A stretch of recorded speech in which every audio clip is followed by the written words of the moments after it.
The Spirit of the Lord is upon me, because He has anointed me to preach the gospel to the poor. He has sent me to heal the brokenhearted, to preach deliverance to the captives, to recover outside of the blind, to set at liberty those oppressed, and to proclaim the acceptable year of the Lord. Our God is Jesus, the Anointed One.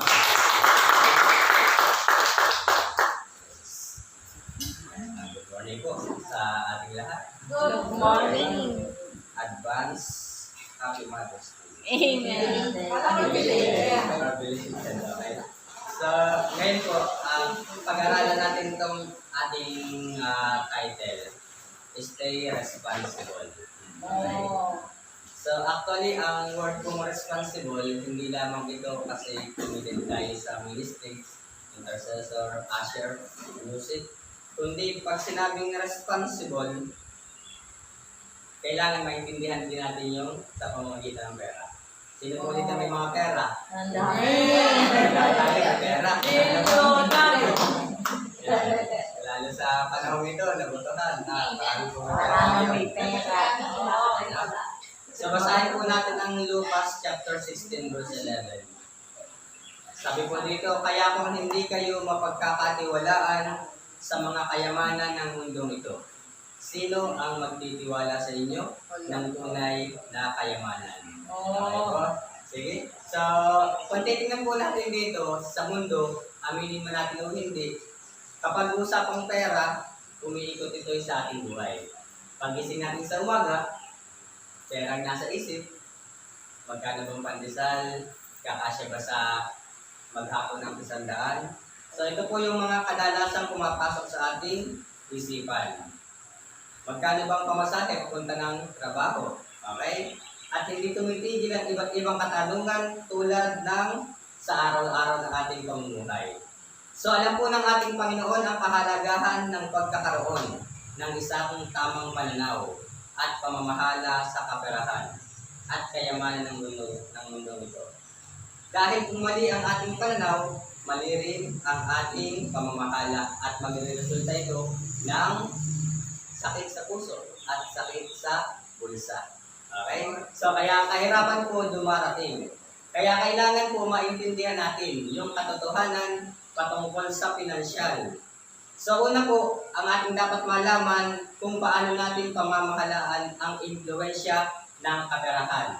At ito po ay may kaugnayan pagdating sa ating commitment para sa ating Panginoon.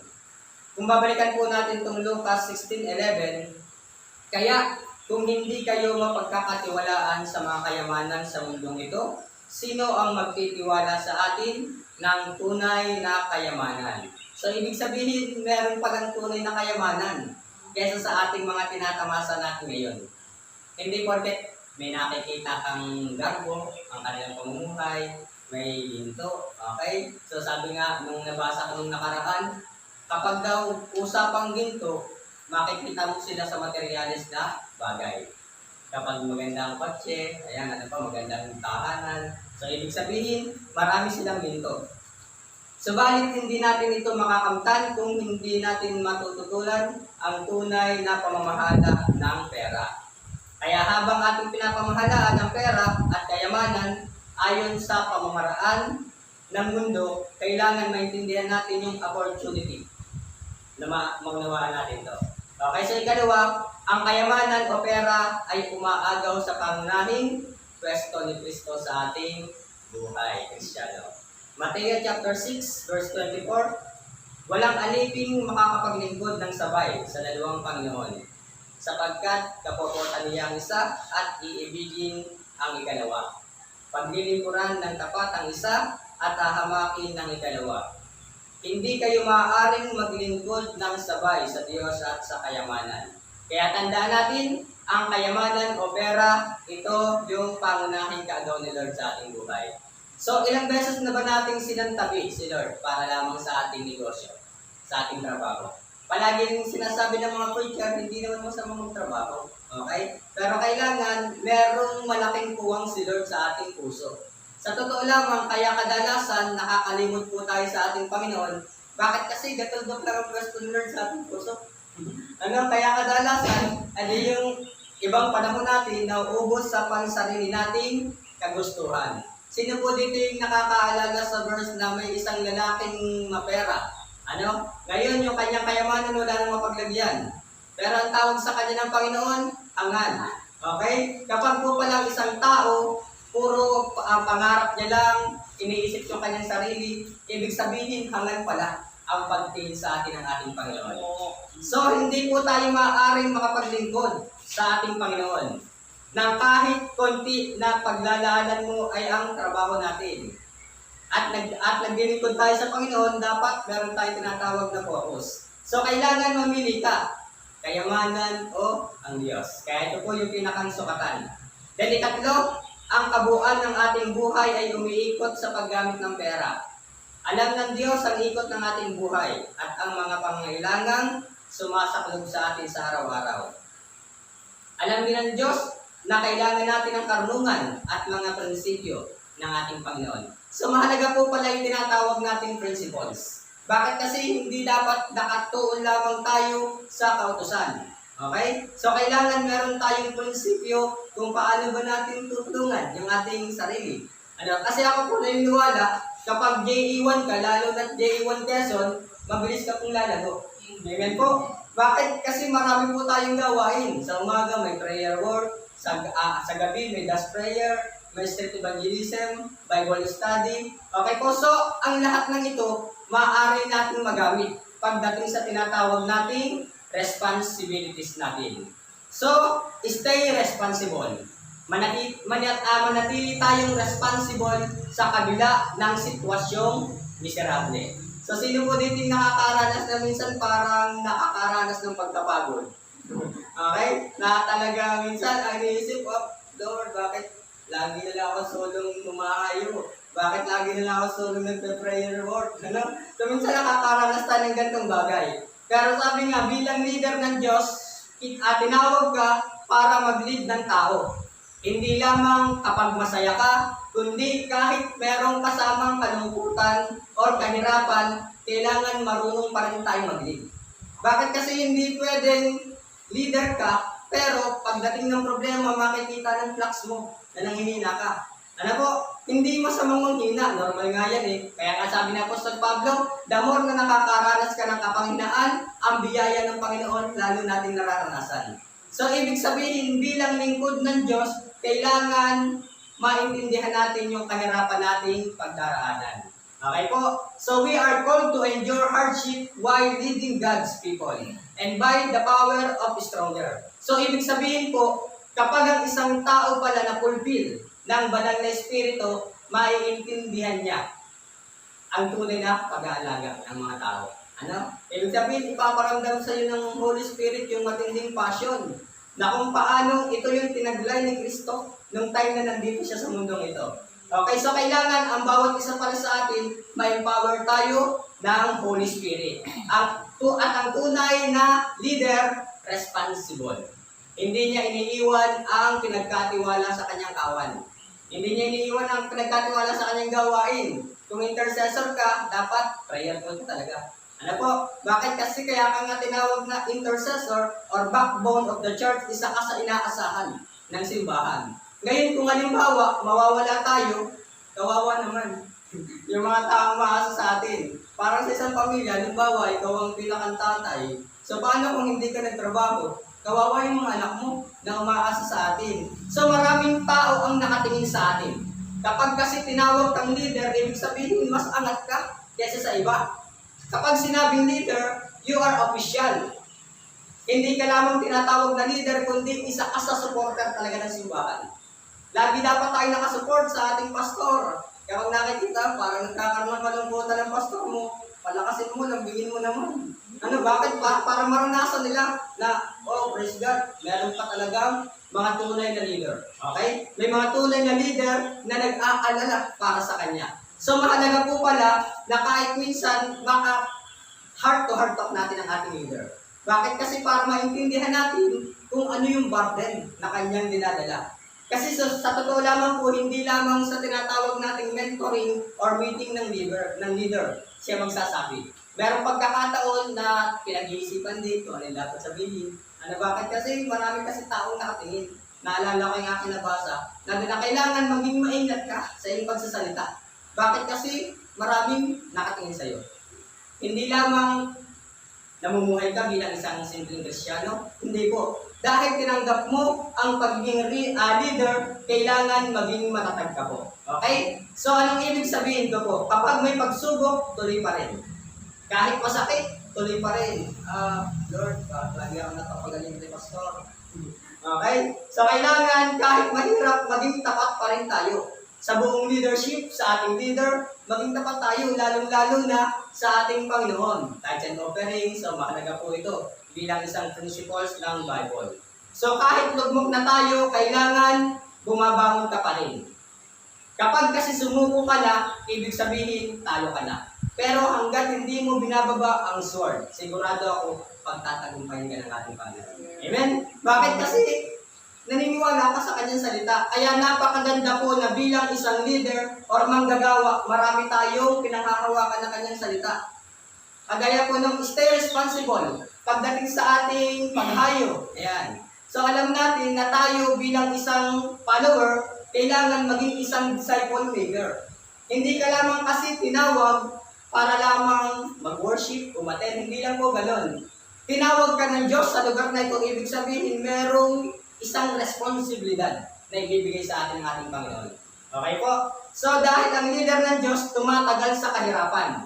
Dahil ang Diyos ang ating kalakasan. Baka naman kasi kaya hindi ka tumatagal, di ginagamit mo sarili mong lakas. Ayan po. Minsan pag ginamit natin ang sarili lakas, talaga pong nakakapamina.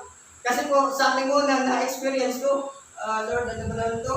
Ang titigas naman ang ulo ng mga alaga. Okay? Talaga, ang tatagal na ito, Lord.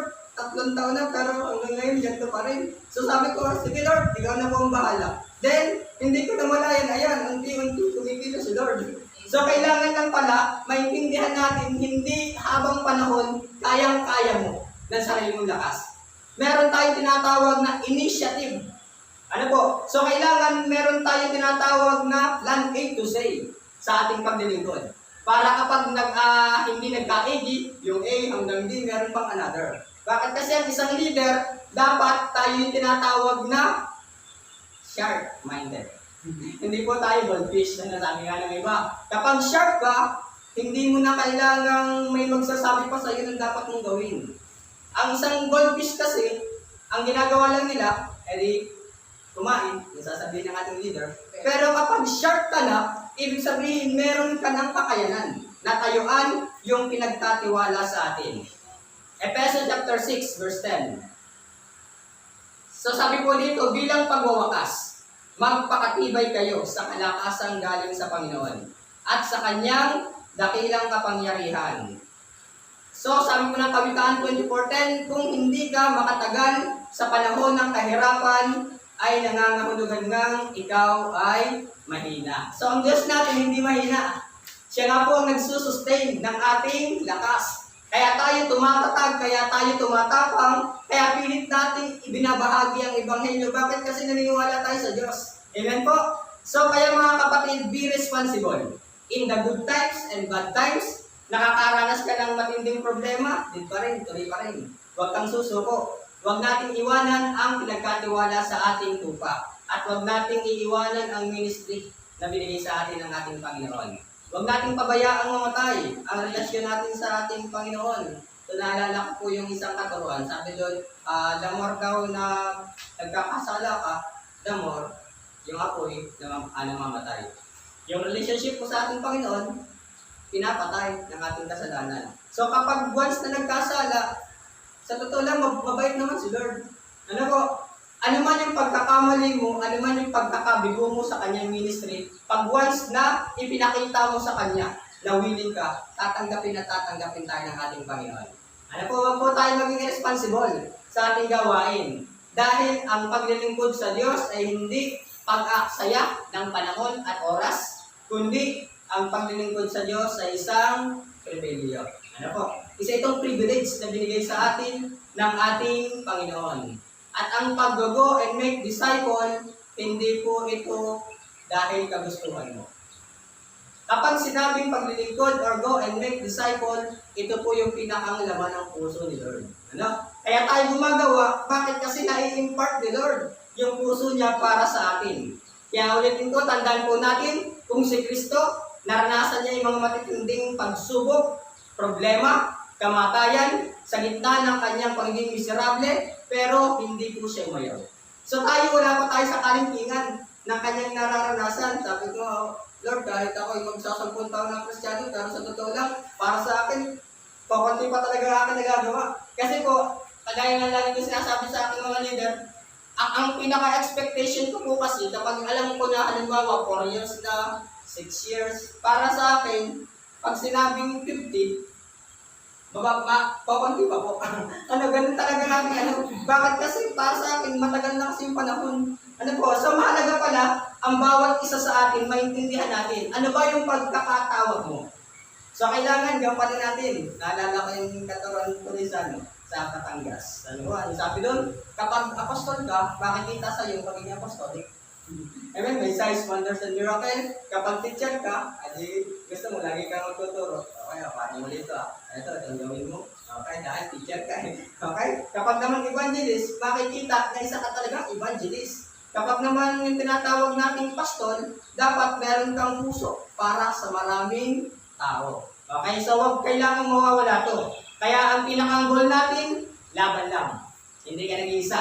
Amen? Hindi ka po nag-iisa. Bakit? Kasi marami tayong kasamahang Kristiyano na nakakaranas din na minsan parang gusto nang sumuko, minsan parang gusto nang mangayaw. Pero tandaan natin, merong pangako ang Diyos sa ating buhay. Ito nga yung lagi nila sinasabi, Exodus 14:14, ipagtatanggol ka ni Yahweh, so akong manatag lang tayo. Okay? Maging mamanatag tayo. Bakit? Kasi si Lord ang bahala dyan. Ang gagawin mo lang, naka-align ka sa pinapagawa ng ating Panginoon. Kaya submit, pagpasubmit tayo sa ating mga leader, sa ating kilala nating pastor, napakalaga po niya. Bakit? Kasi naniniwala ko, the more na nagpapasubmit ka, the more itataas ka po ng ating Panginoon. Kaya yun, stay responsible sa ating commitment. Sa Lord po ang mataas na kapon.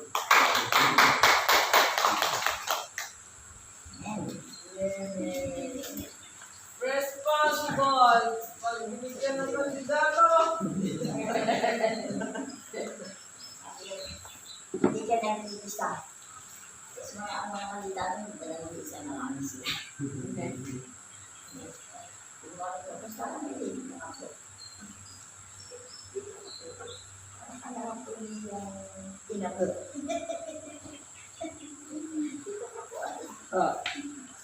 Hindi ko lang expect. May tao ko sa dito na lang. Letter B. Yan. Alam ko yan. Alam namin kung ano ang aking paglilingkuran. Kasi ko tayo man. Sabi nga alala ko sila daw. Ministry. Waiting. Ministry o kapitan.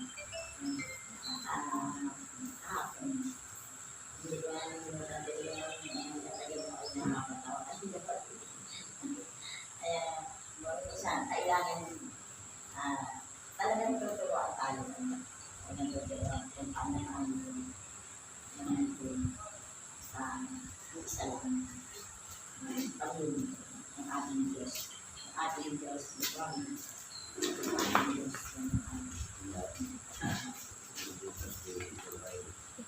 hindi pwede ng dalawang Panginoon ang ating ating. Hindi, isa lang talaga. Ang nasasawa ay hindi pwede ng dalawang asawa. Kaya ibanan na yung sa ibanan si kami. Itupuan tayo sa Lord, yung tayo ay talagang panindigan natin na talagang ang dapat natin Panginoon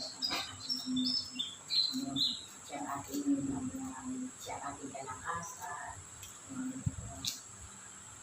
siya ang ating gabay, ang ating saligan. At hindi po talaga natin pwedeng daanin din sa sariling lakas kapag tayo ay meron talagang nais niya. Isang Kristiyano o isang kailangan natin na mental pa, kaya pa natin gabayan na talagang siya ay alagaan, hindi natin pwede yung sarili na pwede ipagkaliwala sa isa yun. Yun po, kaya sa pera ko, ang ating laging mga narinig, ating mga laging pinakaalam, yung tayo ito, pero ang patay, hindi po tayo ay leader na, pastor na, o presidente na, ay alam na lahat. Pero ang pag-ibig, lahat po ay siguro. Ay ikaw po kaya na talagang bago pa lamang natin na alala ko ng sa sinigura kahapon ay ay bangkit na lagi sabi nito. Kung pagulog na po sa eleksyon na yun, kapagay niya sa hawak at leader ko. Nabigyan niya niya ang kain. Pero alam naman ninyo, alam natin na talagang yung oras na ito, dapat pagpuli natin, dapat may mag-aasal tayo ng oras. Parang pagdating doon namin, mga wala. Sa hiro. Sabi natin, parang bali wala. Sabi wala ako talagang alaga ang pakuan. Alaga. Yung isang ating ganyan, siyempre, siya ating pinakanin, ang nagkaroon sa doon. Talagang, tapos, nag-worship pa lang namin, yun hindi ako itinapit, alam niyo ang ating katawan, yun talagang makain ng kanin, lahat ng ating ng vitamins, yan. Pero talagang hindi na. Pero ang totoo lang, sabi ko, ang ating palang espiritu, kaya na kayo tayo ay tumatang. Kailangan naman natin pakainin yung ating espiritu. Para naman magkaroon din ng vitamins. Ay para mo malakas. Para mo malakas ang physical experience. Para maalam natin kung anong gagawin natin, malinaw ang isip, malakas sa katawan. Pag malinaw ang isip, yan, parang may pagkain ng espiritu, may pagkain ng isip. Ganyan tayo po, na tayo ay nagpapakapagod. Di alam naman na, papakapagod talaga. Kahapon po talaga nagkakita ako na may ayun yun, alam mo yung lindo, ay alam na may tayo yung ginawain, tayo yung pahira na wala pa maglaan, parang wala na. Pag ito ang lang kami, pamilya yun. Lahat mo din ang ayun sila. Sila. Kalong na yun. Wala yung layos. Kaya yung matatundaan. Pag ito, ito, anak yun. Alakas yun. Lalakas ko talaga. Kaya yung lalata ay pagod na pagod, ay wala kang binibili na pera. Baka na naman po. Wala kang pera. Tapos nga po yun yung Mga pepira. ano ngayon talaga yung mga maliti. Kaya nga po sabi, ay yun na yung dulo. Diba? Katalaga ng araw na pamamilya, bigyan naman natin ng oras. Kasi kung hanggang ngayon lang, oras na ating pamamilya, na ating pamamilya, nandun pa rin ang isip natin, hindi mo maintindihan yung naririnig ng doon sa ulan. Kasi kung ang isip mo naroon at yung kasal, yung tuturo, nakatindig ka lang, pero hindi pwedeng ganyan. Pagtuturo lang ng pansin, ang isip mo doon, ang matawin namin sa nagtuturo. So, dapat, para yung maaari sa iyong sarili na, ang isip mo nga dito, pati matawin, ayaw na katigin. Kaya hindi natin pwede na paglingkuran ang dalawang Panginoon. Dito. Wala naman natin Diyos. Hindi pwede Diyos. Diyos. Ayun. ministry.